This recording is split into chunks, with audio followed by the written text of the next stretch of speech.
أستغفر الله رب البرايا.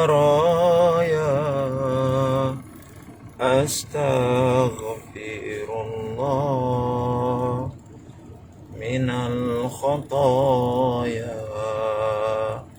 أستغفر الله رب البرايا. أستغفر الله من الخطايا. أستغفر الله رب البرايا. أستغفر الله من الخطايا. أستغفر الله رب البرايا. أستغفر الله من الخطايا. أستغفر الله رب البرايا. أستغفر الله من الخطايا.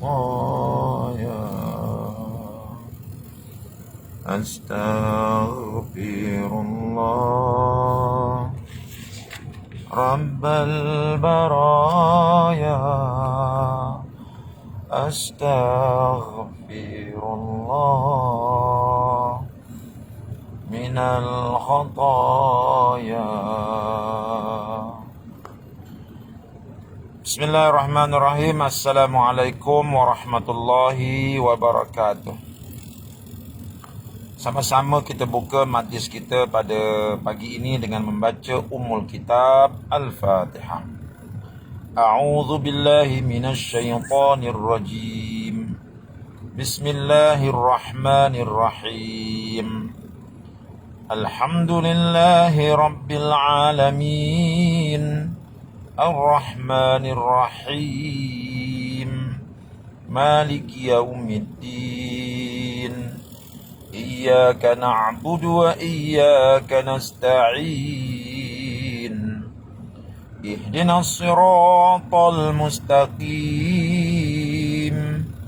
Siratal ladzina an'amta 'alaihim ghairil maghdubi 'alaihim waladdallin. Amin. Allahumma salli ala Sayyidina Muhammad wa ala ali Sayyidina Muhammad. Allahumma salli ala Sayyidina Muhammad wa ala ali Sayyidina Muhammad. Allahumma salli ala Sayyidina Muhammad wa ala ali Sayyidina Muhammad. Allahumma salli ala Sayyidina Muhammad wa ala ali Sayyidina Muhammad. Allahumma salli ala Sayyidina Muhammad wa ala ali Sayyidina Muhammad. Allahumma salli ala Sayyidina Muhammad wa ala ali Sayyidina Muhammad. Allahumma salli ala Sayyidina Muhammad wa ala ali Sayyidina Muhammad. Allahumma salli ala Sayyidina Muhammad wa ala ali Sayyidina Muhammad. Allahumma salli ala Sayyidina Muhammad wa ala ali Sayyidina Muhammad. Allahumma salli ala Sayyidina Muhammad wa ala ali Sayyidina Muhammad. Bismillahirrahmanirrahim. Assalamualaikum warahmatullahi wabarakatuh.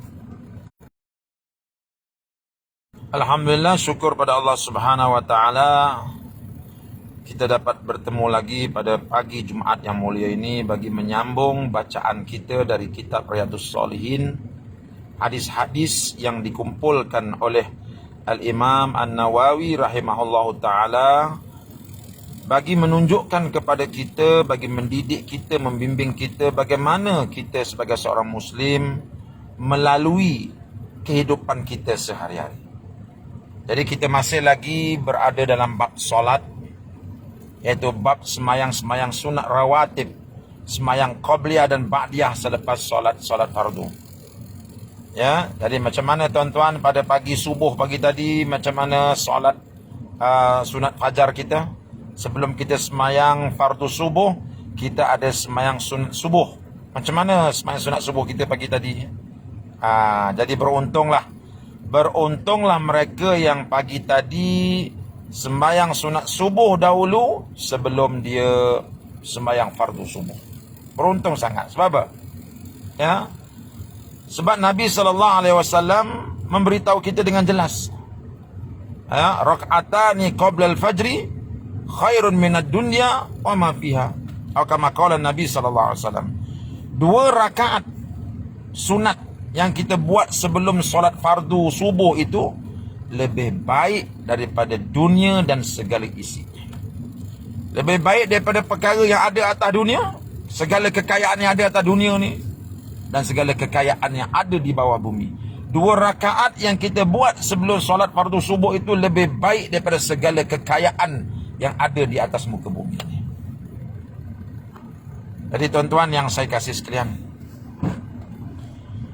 itulah dia pemurahnya Allah Subhanahu wa taala kepada kita. Itulah pemurahnya Allah, itulah karimnya Allah. Sedikit amalan yang kita buat, tetapi ganjarannya sangat besar di sisi Allah Subhanahu wa taala. Jadi insya-Allah segala hadis-hadis yang telah kita dengar tentang sembahyang sunat rawatib ini, hadis-hadis yang perlu dipahami dan hadis-hadis yang perlu kita cuba mengamalkannya dalam kehidupan kita. Lebih-lebih lagi kita yang sudah masuk kepada umur-umur di penghujung ini. Apalah lagi yang kita nak kejarkan. Yang kita nak kejarkan duit, kita dah ada pencen yang besar. Yang kita nak kejarkan pangkat, kita sudah pun bersara dan pencen. Apalagi yang kita nak kejar selain daripada kita mengejar bekalan-bekalan yang perlu diperbanyakkan sebelum kita menghadap Allah Subhanahu wa taala. Jadi pada pagi ini insya-Allah kita bersama terus membaca hadis-hadis berkaitan dengan solat sunat ini. Kita nak baca hari ini tentang solat sunat sebelum dan sesudah solat maghrib, muka surat 95 jilid yang kedua. Tuan-tuan yang saya hormati sekalian, sepotong hadis dari Sayyidatina Aisyah radhiyallahu anha, ya, dan hadis ini adalah merupakan hadis yang sahih. Sayyidatina Aisyah memberikan laporannya setelah melihat bagaimana Nabi SAW menjalani kehidupannya sebagai seorang rasul, sebagai seorang muslim yang sejati. Kata Aisyah, anna Nabi SAW kana yusalli ba'dal maghribi raka'ataini. Laporan yang diberi oleh Aisyah bahawa Nabi SAW kana, senantiasalah ia, yusalli, sembahyanglah ia, ba'dal maghribi, selepas sembahyang fardu maghrib, raka'ataini, 2 rakaat. Jadi dalam hadis ini Sayyidatina Aisyah menggunakan lafaz kana, fa'il madhi. Jadi bila sebut fa'il madhi itu, ia melambangkan sentiasanya Nabi SAW mengerjakan sembahyang ini. Karena itu sembahyang sunat selepas maghrib termasuk dalam sembahyang sunat muakkadah. Apa makna sunat muakkadah? Sembahyang yang diberatkan kita untuk melakukannya. Mengapa diberatkan? Karena Nabi SAW senantiasa mengerjakannya. Apa makna senantiasa mengerjakannya? Nabi jarang sekali meninggalkannya. Dan kalau Nabi tinggalkan, bukan kerana Nabi malas, tetapi sekadar untuk menunjukkan kepada ummah bahawa dia belum lagi sampai kepada peringkat wajib. Sebab itu sekali-sekala Nabi tinggalkan, tapi bukan kerana malas, sekadar untuk menunjukkan bahawa ia belum sampai kepada peringkat wajib. Tetapi dalam waktu yang lain, memang Nabi kita Muhammad sallallahu alaihi wasallam begitu menjaga sembahyang sunat ba'dal maghrib 2 rakaat ini.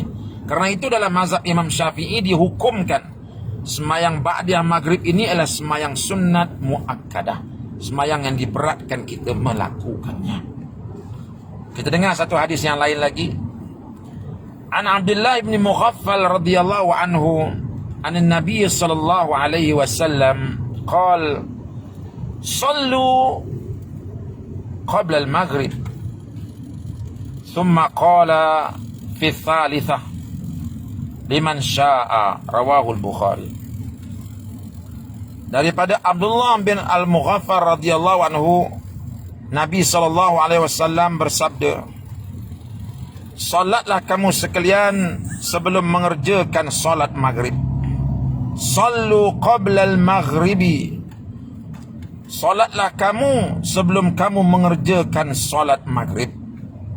Jadi dalam hadis ini menunjukkan kepada kita, sebelum salat maghrib ada salat sunatnya, iaitu sembahyang sunat qabliyah maghrib. Ya. Jadi thumma qala fi thalithah. Ya, kemudian pada perintah yang ketiga kalinya beliau berkata, bagi orang yang mahu mengerjakannya. Ya, maknanya Nabi sallallahu alaihi wasallam mengulang-ulangkan benda ni 3 kali.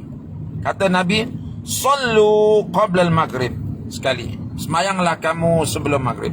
Sebelum fardu maghrib, semayang sunat. Dan Nabi ulang lagi, sallu qabla al-maghrib, semayanglah kamu sunat sebelum maghrib.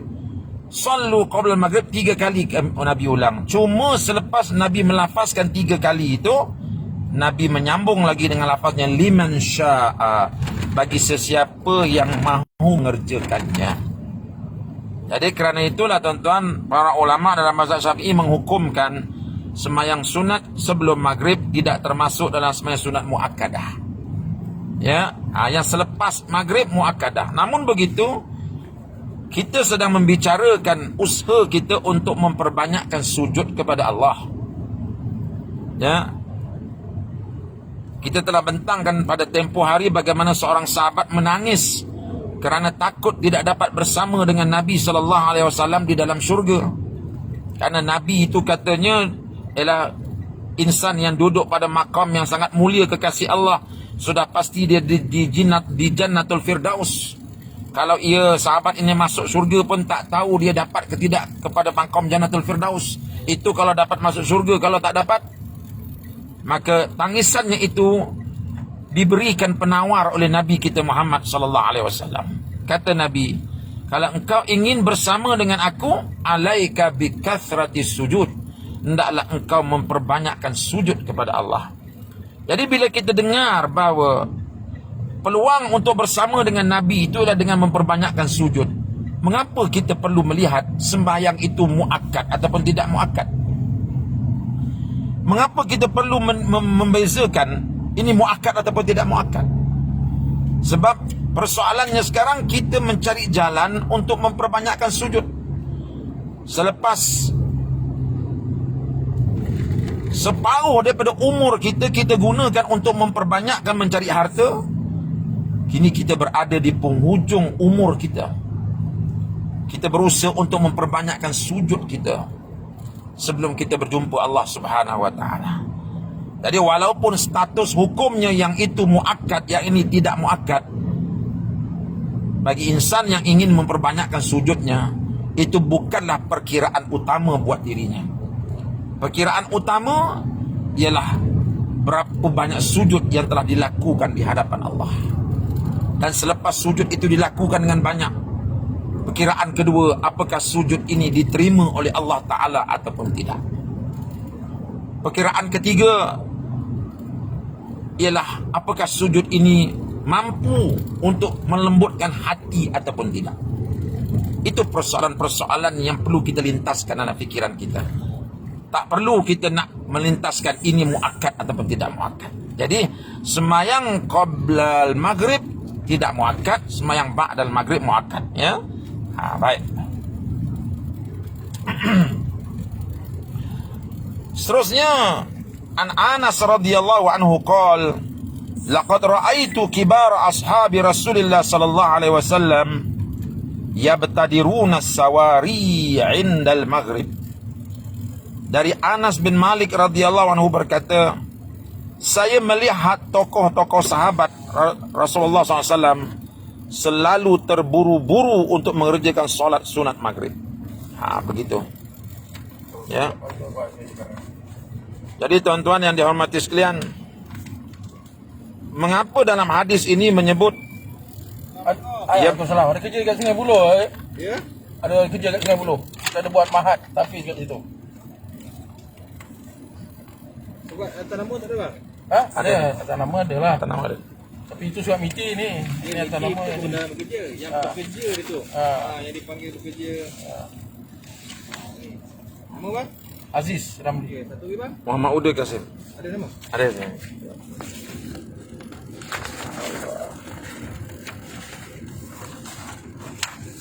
Mana? Okey bang. Terima kasih tuan. Minta maaf ada sekatan polis. Tapi alhamdulillah lepas. Ini kita berada di Melaka, di Alor Gajah Melaka. Baik. Dalam hadis ini menyebut para sahabat terburu-buru untuk mengerjakan solat sunat maghrib. Mengapa mereka terburu-buru? Inilah ada di kalangan para ulama yang mengatakan bahawa solat maghrib itu waktunya terlalu ringkas. Kalau kita ikut pandangan sebagian ulama Syafi'i, solat maghrib itu hanya sekadar kita ambil wudhu, kita semayang maghrib, semayang ba'da maghrib, maghrib dah habis. Ada pandangan yang kata begitu. Tapi ada pandangan yang mengatakan solat maghrib itu habis sehingga hilang ufuk, sehingga hilang remang-remang oren di kaki langit. Kalau itu agak lama sikit lah, sehingga masuk waktu isyak. Sebab itu ada di kalangan para sahabat yang terburu-buru untuk mengerjakan solat sunat maghrib. Ya, tuan-tuan yang dihormati sekalian, daripada Sayyidina Anas juga, kunna bil Madinah fa idza adzana al muadzinu li salatil maghrib ibtadaru sawariya faraka'u rak'ataini hatta inna ar-rajula al-ghariba la yadkhulu al-masjida fayahsabu anna salata qad sulliyat min kathrati man yusallihima. Masya-Allah. Anas bin Malik melaporkan, ketika kami di Madinah, bila muazzin telah mengumandangkan azan maghrib, maka orang-orang selalu terburu-buru untuk mengerjakan solat sunat 2 rakaat. Sehingga kalau ada orang asing masuk masjid itu, maka ia akan menyangka bahawa solat maghrib telah dikerjakan, karena banyaknya orang yang mengerjakan solat sunat itu. Lihat, ini berkaitan dengan sembahyang sunat sebelum maghrib, walaupun hukumnya sunat ghair muakkad. Tetapi para sahabat, Kenapa balik? Jadi kau patah, kau turun dulu orang tu, kau pergi seorang. kata Anas bin Malik, kata Anas bin Malik, punyalah para sahabat menjaga solat itu sehingga lepas azan maghrib ramai yang menunaikan sembahyang sunat maghrib, sehingga keadaan mereka itu rapat-rapat seolah-olah mereka itu sedang mengerjakan fardu maghrib, walhal mereka sedang mengerjakan sembahyang sunat maghrib. Tetapi oleh kerana ramai di kalangan para sahabat mengerjakan sembahyang sunat sebelum maghrib, kalau orang luar datang mereka akan sangka bahawa mereka telah pun solat maghrib. Begitu semangatnya dan begitu berkobar-kobarnya para sahabat menjaga sembahyang sunat sebelum maghrib mereka. Kita pada hari ini ada di kalangan sahabat-sahabat kita ni yang kata tak payahlah, itu sunat bukan muakkad. Dia kata kita buat ba'dal maghrib, yang ba'dal maghrib tu yang muakkadnya, qabdal maghrib tidak muakkad. Sedangkan pada zaman Nabi, walaupun dia tidak muakkad, para sahabat menjaganya. Sebaik saja azan maghrib, terus mereka berlumba ibtadaru mengerjakannya dengan bersungguh-sungguh, dengan bersegera menunaikannya. Jadi begitulah tuan-tuan kehidupan yang dilalui oleh para sahabat. Dan tidak ada cara yang terbaik untuk kita berjaya ni tuan-tuan, melainkan kita kembali mengikut cara para sahabat Nabi yang telah mendapat didikan terus daripada Nabi kita Muhammad sallallahu alaihi wasallam. Jadi saya pun dalam perjalanan menuju ke kampung saya di Alor Gajah, dalam usaha kita untuk membangunkan sebuah lagi mahatafiz di sana. Hari ini ialah hari jentolak-jentolak mula menolak tanah, menolak pokok-pokok, ya, untuk kita ratakan tanah itu dan kita nak mulakan menanam curucuk-curucuk jika diizinkan oleh Allah. Oleh itu nak ucap banyak terima kasih kepada para muslimat di Sungai Pelik ini yang nampaknya ramai yang menyumbang keuangan mereka untuk membantu saya membangunkan mahat di kampung Sungai Buloh Alor Gajah Melaka ini. Segala sumbangan yang para muslimat telah berikan, saya doakan mudah-mudahan Allah Ta'ala berikan keberkatan yang luas kepada harta yang terbaki di tangan puan-puan dan pahala yang besar pada harta yang telah diinfakkan, ya. Nanti insyaAllah saya akan ambil gambar dan tunjukkan kerja-kerja kita pada hari ini. Mudah-mudahan Allah mudahkan insyaAllah. Ya, itu saja. Assalamualaikum warahmatullahi wabarakatuh. Alhamdulillah. Pelik punya geng Ni yang suka balik. Ya. Yang buat tak